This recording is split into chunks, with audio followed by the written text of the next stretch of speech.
dar início então à aula de enzimas, parte 2, mais especificamente catálise enzimática, certo? Então, a gente já falou na parte 1, definição de enzimas, funções, nomenclatura, classificação, certo? E aqui a gente vai aprofundar um pouco mais na parte de catálise propriamente dita. Então, a gente viu que enzimas são catalisadores biológicos e, atuando aí como catalisadores na maioria das reações bioquímicas, o que elas fazem é baixar a energia de ativação necessária para que se dê uma reação química, certo? E a gente tem esse gráfico aqui, olha, que mostra aí no eixo vertical a quantidade de energia, tá? E no eixo horizontal a progressão da reação. Então, qual a quantidade de energia para que a gente saia, né, para que a reação saia do estado inicial? A gente tem aí AB mais C e chegue no estado final da reação, que seria A mais BC, tá? Então, vejam aí, ó, estado inicial, estágio final. Vejam que esse gráfico, ele mostra duas possibilidades, tá? A gente tem aí um bonequinho, né, representando aí uma pessoa empurrando uma bola, certo? Num caminho que seria sem a enzima, então sem a enzima, né, ele teria que subir esse morro, né? Vamos imaginar que seria subir uma montanha, né? Então essa bola aí tem um peso, é uma bola pesada, e para você sair do ponto inicial para chegar no ponto final, você tem dois caminhos. Você tem esse caminho maior, que seria aí representado sem a enzima, então você teria que subir todo esse morro para depois descer todo o morro para chegar no ponto final, que seria sem a enzima. E a gente poderia ter um atalho, né? Representando aí esse caminho que a bola está correndo aí por dentro da montanha, né? Como se fosse um atalho realmente, tá? Então, esse gráfico, esse desenho, né, essa figurinha, ele representa muito bem, tá? Essas duas possibilidades, né? Como que seria essa reação sem enzima e como seria essa reação com enzima? Então, vocês estão vendo que o que a enzima faz, né, o que esse catalisador biológico, né, que a enzima faz, é como se ela proporcionasse ali um atalho, tá, para a reação. Então, você chega ao estado final mais rapidamente. É assim que ela mexe na velocidade, tá? Então, vejam aqui do lado direito que a gente tem o deltazinho, né? Então, um delta bem maior, pegando aí a montanha toda, seria a energia de ativação sem a enzima. Olha como que ela é muito maior. E um deltazinho menor, que seria a energia de ativação com a enzima, certo? Então, ela baixa a energia de ativação necessária para que a reação se dê, para que a reação ocorra, certo? Então, gente, a velocidade da reação reflete essa energia de ativação, né? Uma maior energia de ativação, pensem lá, né, no desenho anterior, subir a montanha, né, seria uma maior energia de ativação, corresponde então a uma reação mais lenta, tá? Então, a velocidade reflete justamente a energia de ativação. Uma maior energia de ativação, a reação mais lenta. Uma menor energia de ativação, uma reação mais rápida, tá? A velocidade da reação, ela pode aumentar, né? Vocês já sabem disso, por exemplo, pelo aumento da temperatura. Você pode aumentar a temperatura, você pode mexer na pressão, né? Para você conseguir mexer na velocidade da reação, correto? Né? Porque você aumentando a temperatura ou a pressão, você aumenta o número de moléculas ali com energia suficiente para suplantar a barreira energética, certo? Essa é uma forma. Alternativamente, né, da mesma forma, a energia de ativação pode ser diminuída pela adição de um catalisador também para mexer na velocidade, certo? Os catalisadores aumentam a velocidade das reações por diminuírem essa energia de ativação. Então, aqui a gente tem um outro gráfico, já comparando aí, né, a reação aí em vermelho seria sem a enzima. Então, vejam que a gente tem uma energia de ativação muito mais alta. E aí a reação, né, essa linha azul, representando aí uma reação já com o catalisador, né, com a enzima, certo? Então, olha a diferença. O gráfico é bem parecido. No eixo vertical a gente tem energia, no eixo horizontal a gente tem o tempo, tá? Então, a gente tem reagentes sendo transformados em produtos e vejam aí, né, qual é a diferença, né, o que acontece sem a enzima, né, a linha vermelha, e com a enzima. Por que com a enzima, a gente chega aos produtos mais rapidamente. Por que a gente consegue aumentar a velocidade dessa reação? Porque tem uma energia de ativação menor, certo? E daí, pessoal, 3 coisas super importantes. As enzimas não são consumidas na reação, certo? Elas não afetam o equilíbrio da reação. Na verdade, elas vão dar uma rota alternativa, que ao diminuir a energia de ativação, acaba aumentando a velocidade, certo? E vamos agora ver aqui algumas definições termodinâmicas, tá? Então, a gente viu que a enzima, né, os catalisadores aí enzimáticos, não vão afetar o equilíbrio da reação, tá? Por quê? O equilíbrio da reação está ligado, na verdade, à variação da energia livre padrão da reação, tá? Já a velocidade é que vai estar ligada à energia de ativação, certo? E aí eu trago um quadrinho aqui para vocês, tá? Ele traz, na verdade, aí uma convenção, tá? Um lembrete aí para vocês. Vocês já é conhecimento de vocês, né? E para descrever a variação da energia livre das reações, os químicos definiram um conjunto de condições padrão, né, que vocês já conhecem. Temperatura de 298 Kelvin, pressão parcial de cada gás aí de 1 atm ou 101,3 kPa, concentração de cada soluto de 1 molar, né?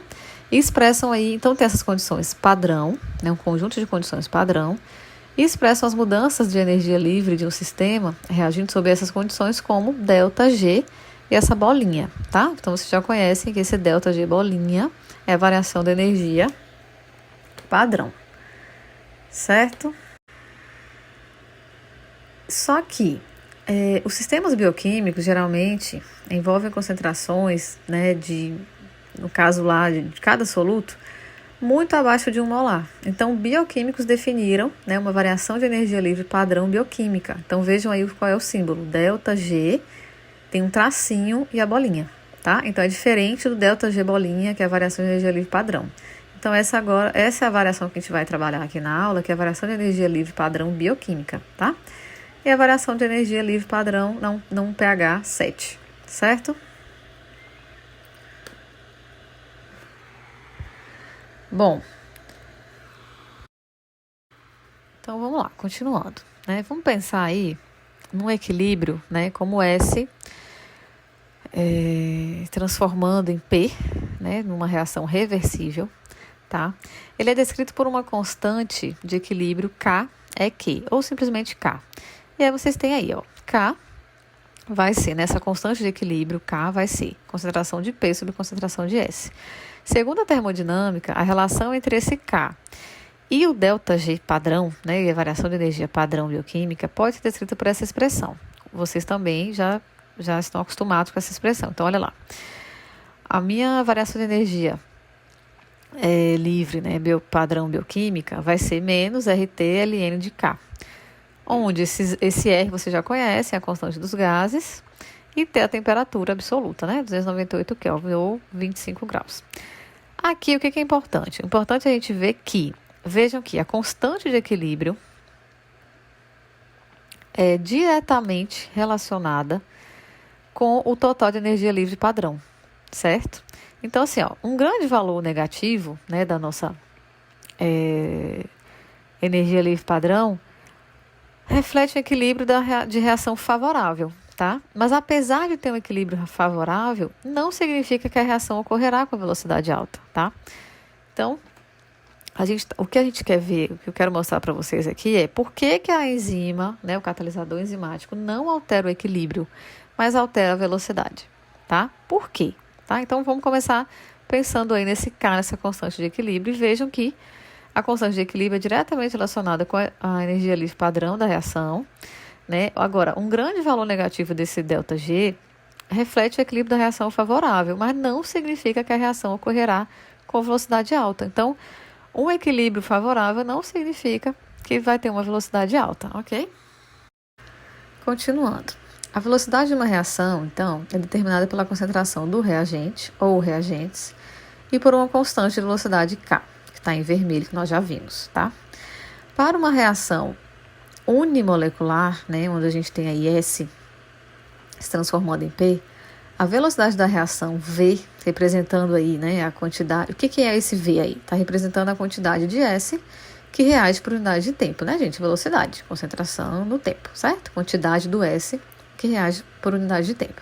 Então, se a gente tem uma reação unimolecular, né, S se transformando em P, a velocidade da reação V é expressa por uma equação de velocidade, dependendo apenas da concentração de S. Olha só, V é igual a K vezes a concentração de S. Aqui a velocidade depende apenas da concentração de S, certo? Então, nessa equação, se a velocidade depende apenas da concentração de S, a gente tem uma reação de primeira ordem, certo? O fator K, aqui, né, a nossa constante de velocidade, é uma constante de proporcionalidade, que reflete a probabilidade de que a reação ocorra em determinado conjunto de condições. Então, né, naquele pH, naquela temperatura, tá? Naquelas condições. Aqui cai a constante de velocidade de primeira ordem, tá? Então, se a gente for pensar aí na unidade dela, ela tem como unidade a recíproca do tempo. Por exemplo, S é menos 1, tá? Se for em segundos, por exemplo. Se uma reação de primeira ordem tiver uma constante de velocidade K, né, por exemplo, de 0,03 segundos, né? Segundo a menos 1 aí, isso pode ser interpretado como que 3%, então se a gente tem um K de 0,03 segundo a menos 1, a gente pode interpretar como que 3% do S disponível serão convertidos em P em 1 segundo, certo? Porque é 0,03 por segundo, ok? Agora, se a velocidade da reação depender da concentração de dois compostos diferentes, ou se a reação for entre duas moléculas de um mesmo composto, aí a reação já vai ser de segunda ordem, tá? E K é a constante de velocidade de segunda ordem. Aí a unidade dela já muda. Olha aqui, ó, a unidade. A equação da velocidade passa a ser V é igual a K, que multiplica concentração de S1 vezes concentração de S2, tá vendo? A partir da teoria do estado de transição, pode-se derivar uma expressão relacionando a magnitude da constante de velocidade com a energia de ativação. Olha só como é que fica. Essa é a equação, tá? Onde o K, aqui em negrito, tá? Esse Kzinho mais escuro é a constante de Boltzmann e H vai ser a constante de Planck, certo? E o que eu quero que vocês vejam aqui? O que é o ponto importante aqui, tá? O que a gente quer com isso? Que vocês vejam que a relação entre a constante de velocidade K e a energia de ativação ΔG, vejam aí o símbolo, tá? Da energia de ativação, é inversa exponencial. Então, é isso que eu quero que vocês vejam. Que a relação entre a constante de velocidade K e a energia de ativação é inversa exponencial. Daí, a gente pode afirmar que energia de ativação mais baixa significa velocidade de reação mais rápida, certo? Só isso aqui que eu quero que vocês prestem atenção, tá bom?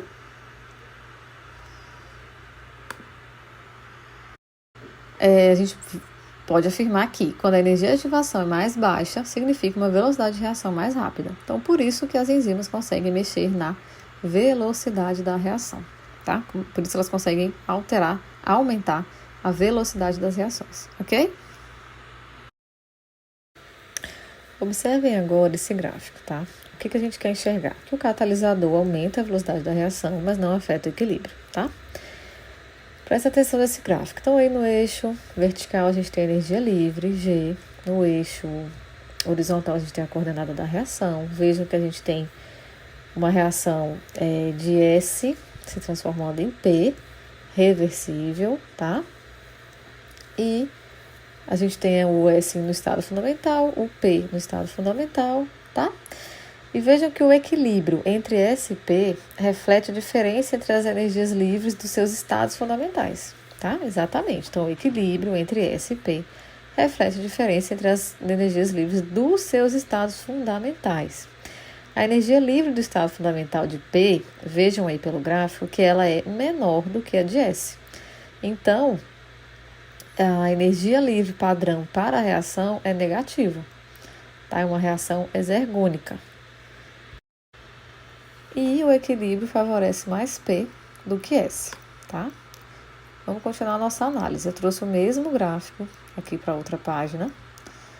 e vamos analisar. Então, o gráfico é o mesmo, o desenho é o mesmo, tá? Gente, um equilíbrio favorável não significa que a conversão de S em P ocorra a uma velocidade detectável, tá? Não quer dizer que vai ser uma velocidade rápida. A gente já conversou sobre isso, tá bom? O equilíbrio ser favorável não significa que essa conversão, nesse caso aqui, né, essa reação representada aqui de S virando P, vai ser numa velocidade rápida, né, ou detectável, ou a velocidade que a gente precisa aí, ok? Agora, vamos observar esse outro gráfico, tá? Essa linha preta, ela está mostrando exatamente essa barreira energética entre S e P. Então, vamos lá, vamos analisar. Existe uma barreira energética entre S e P. A energia necessária para alinhar os grupos reagentes para a formação de cargas instáveis transitórias ou para rearranjo de ligação ou outras transformações aí necessárias, né, para que a reação realmente ocorra em qualquer direção. Então, assim, existe essa energia necessária para que tudo isso aconteça. Então, existe essa barreira energética, tá? E vamos observar, então, esse outro gráfico aqui agora. Vejam que a gente tem as coordenadas da energia livre de novo, a coordenada da reação novamente, certo? E o que a gente tem? Vejam que agora, de novo, a gente tem S, né, virando P, se transformando em P. E a gente está comparando agora, em preto, a reação não catalisada, e em laranja, a reação catalisada, certo? Vejam que está marcado aí no gráfico também a nossa variação de energia de ativação não catalisada, que estaria em preto, vejam que ela é muito maior do que a energia de ativação da reação catalisada, que está em laranjado, certo? Porque a energia de ativação é a diferença entre os níveis energéticos do estado basal e do estado de transição. Né? Basal é aqui na base, e transição é lá no alto, né? Lá no topo, né? Fica a nossa energia de transição. Então, esse delta, que está marcado aí com a seta preta e a seta laranja, vai ser a nossa energia de ativação, tá? A velocidade reflete essa energia de ativação, propriamente dita. As enzimas não alteram o equilíbrio, mas a reação atinge o equilíbrio mais rapidamente com a enzima presente, certo? Então, a catálise da enzima, como qualquer catalisador químico, né, não mexe no equilíbrio, e sim na energia de ativação, que daí vai aumentar a velocidade. Então, ela não altera o equilíbrio, mas sim, na presença de enzima, que é um catalisador, né, biológico, ela vai fazer com que a reação atinja o equilíbrio mais rapidamente, tá bom? Outra observação aqui, ó, os catalisadores aumentam a velocidade das reações por diminuir as energias de ativação. Isso aqui vocês já estão cansados de saber, né, após essa aula. Então, o que eu quero que vocês concluam, gente, é isso. Como que a energia, a enzima faz o trabalho dela, né? De que forma? Mexendo na energia de ativação sem mexer no equilíbrio, certo? E aí, a gente tem aí um exemplo, né, de uma figurinha, né, representando aí os reagentes de uma reação não catalisada por enzima. Então, você tem aí em verde o reagente A, em roxo o reagente B, né? Existe aí um complexo de colisão 1, depois um estado de transição, né? Acompanha aí um complexo de colisão 2 e por fim você tem os produtos C e D, tá? Em azul e rosa, tá? Isso aí é uma representação de uma reação não catalisada por enzimas. Olha a diferença agora dessa mesma reação catalisada por enzimas, tá? Ou por enzima, né? Pela enzima. Então, aí, a gente tem aí a enzima livre, primeiro, né? Nessa figura aí, número 1, a gente tem a enzima livre, já aí mostrando aí onde fica o sítio ativo, né? Que é o local onde a reação, né? Onde o substrato vai realmente ligar para a reação acontecer. A gente tem aí, primeiro, né? Os substratos livres, A e B. E logo, no complexo número 2, a gente tem a formação do complexo enzima substrato A. Vejam que o substrato A já se ligou aí na enzima no sítio ativo. Número 3, a gente tem o complexo enzima, substrato A, substrato B, já complexados, tá? E vejam só, a energia proveniente dessa interação enzima-substrato aí da figura 3 é denominada energia de ligação, ΔGB. A energia de ligação, energia proveniente dessa ligação, dessa formação desse complexo, tá? E o que eu quero que vocês pensem aqui? Ó, o princípio importante. As interações com ligações fracas, né, entre a enzima e o substrato fornecem uma substancial força propulsora para a catálise enzimática. É a principal, né, a gente pode dizer aí que essa é a principal fonte de energia aí que a enzima vai utilizar para a catálise. Continuando, então a gente parte, né, lá do número 3, que é o complexo formado enzima, substrato A, substrato B. Passamos aí para um estado de transição, no número 4. A gente passa aí para o complexo enzima, produto C, D, né, que é o número 5. E outra coisa importante aqui, como eu já falei, né, a energia de ligação, né, o ΔGB, é a principal fonte de energia utilizada pelas enzimas para a diminuição da energia de ativação das reações. Como eu falei no slide anterior, essa é a principal fonte de energia aí que as enzimas utilizam para fazer essa catálise, para reduzir a energia de ativação das reações. Essa é a principal fonte, essa energia livre, essa energia de ligação, tá? Na hora dessa interação aí para a formação do complexo, tá? E por fim, no próximo slide aqui, a gente já tem o número 5 aí, ó, representando o complexo enzima, produto C, produto D.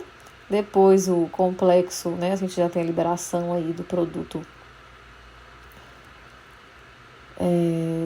C e do produto D. Então a gente tem o complexo ED e por fim a enzima livre. Então percebam que a enzima não é consumida na reação, tá? Ela entra, catalisa a reação e sai livre, tá? Ela não é consumida na reação. É isso que eu quero que vocês vejam nesse último slide aqui, certo? Então aqui a gente finaliza mais essa parte da aula de enzimas, essa parte 2.